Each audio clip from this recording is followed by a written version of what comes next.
Benvidos. O futuro da Fundación TOR vén sellado a iniciativas empresariais e a colaboración coa Universidade e hoxe o punto de partida do resumo informativo desta semana que lles achegaremos nos vindeiros minutos. Sumario e comezamos. Comeza o San Froilán de Lugo. A cidade xa está preparada para acoller milleiros de persoas. O programa festivo pretende satisfacer a veciños e forasteiros. Conversar, leer, ver cine e facer uso das novas tecnoloxías noutros idiomas son actividades que se poden levar a cabo na Casa das Linguas en Lugo. O bo tempo adiantou a vendima na Ribeira Sacra. Comprobámolo en viñedos de Quiroga e Ribas de Sil. Hoxe no espazo Ti Preguntas o neumólogo Luís Pérez de Llano dará resposta a dúbidas sobre a gripe A.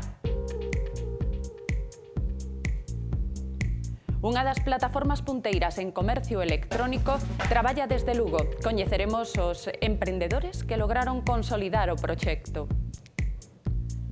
Nos últimos minutos do programa repasaremos a axenda de actos do San Froilán deste ano. O futuro da Fundación TOR pasa pola execución dun plan de viabilidade que recolle abrir a finca o desenvolvemento empresarial e a investigación.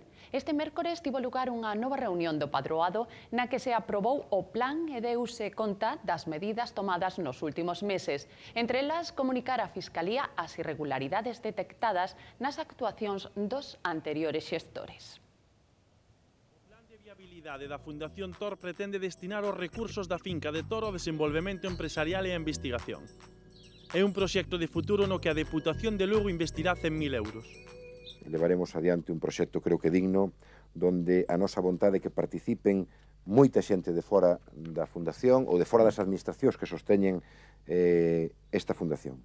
En primer lugar, intentar involucrar nos traballos da Fundación de TOR tamén as empresas privadas, é dicir, que sexamos capaces de que os usos forestais, os usos agrarios, os usos gandeiros tamén teñen que ter unha contrapartida co que se fai fora desta propiedade.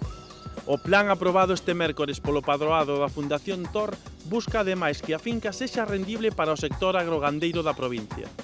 Como se está a facer ahora na Granxa Galloso Castro, que a nosa vontade é desvinculalo dunha produción láctea para introducilo nun centro de recría onde teñen que participar tamén os axentes privados, isto é, as cooperativas e, en todo caso, os titulares de explotacións gandeiras. Será unha zona onde se poden desenvolver traballos agrícolas e forestais moi vinculados á Universidade de Santiago de Compostela, ao campus de Lugo e, en todo caso, vinculado ao que é a produción de produtos ecolóxicos. Dar uso cinexético e social aos terreos son outra das propostas do plan de viabilidade para o aproveitamento dos terreos e lagoas de TOR. Desde a última reunión no pasado mes de xullo, os actuais xestores da Fundación TOR procederon ao pagamento de facturas pendentes e de nóminas que se adeudaban aos traballadores.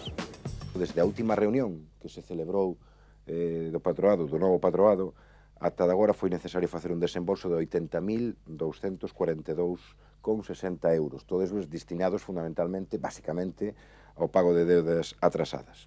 En canto á finca, nos últimos 4 meses procedeuse a limpeza e acondicionamento dos accesos ao Centro Cinexético e Monte de TOR, a limpeza dos edificios e a compra de penso para os animais en cautividade.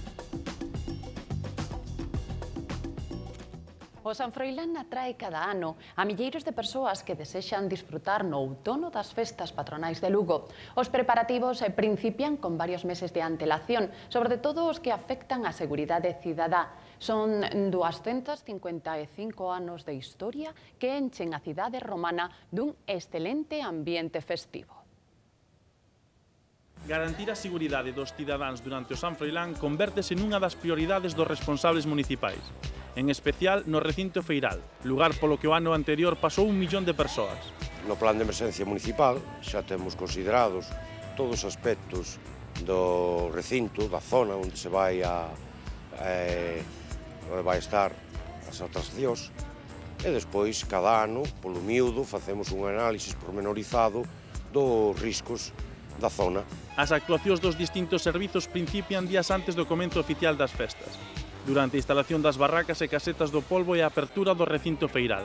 Estúdiase polo miúdo o emplazamento de todas as bocas de incendio e compróbanse, estúdianse os viais para que quede o paso para os vehículos de emerxencia.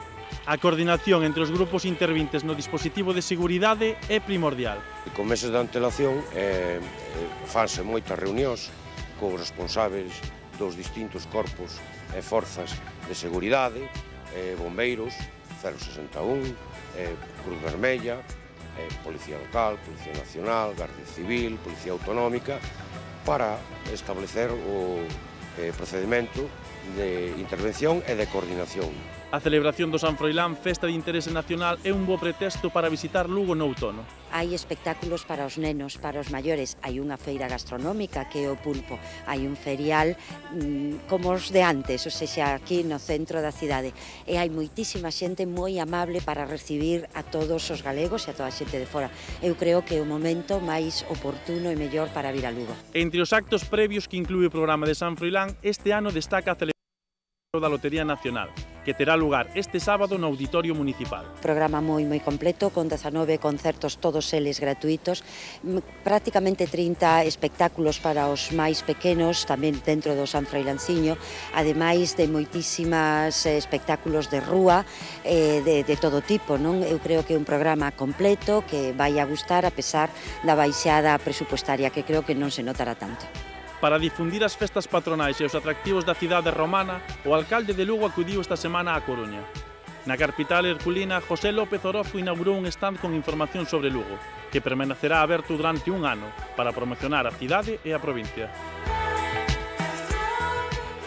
Lugo conta desde hai uns meses cunha Casa das Linguas. É unha especie de torre de Babel na que conviven e se mesturan distintas linguas sen obstáculos. Trátase dun lugar pensado para conversar, ler, ver cine e facer uso das novas tecnoloxías noutros idiomas. Dende a súa posta en funcionamento este verán, a Casa das Linguas convértese con éxito nun novo espazo libre, onde os lucenses poden pôr en práctica outros idiomas. Pues nos sorprendió bastante que, además, abriendo como abrimos en verano, en el 7 de julio, pues que la afluencia de gente fue, de hecho, actualmente con lo que son niños, ya estamos reservando, porque es que no podemos.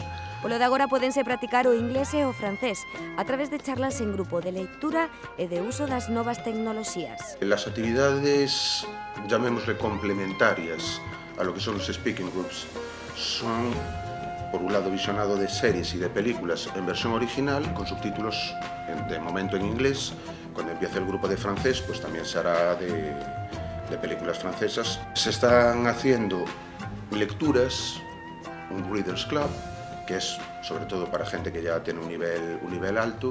La zona de ordenadores, que desde el principio lo que hicimos fue meter muchísimos enlaces, un montón de marcadores, en los que pueden acceder tanto a gramática inglesa, que eso tienen que trabajarlo ellos por su cuenta, nosotros los podemos ayudar de forma puntual, y después enlaces a todo tipo de cosas. O espazo está deseñado para que o usuario adquira un coñecemento máis amplio dos idiomas de forma máis atractiva. Lo que se busca es que la gente venga y se divierta.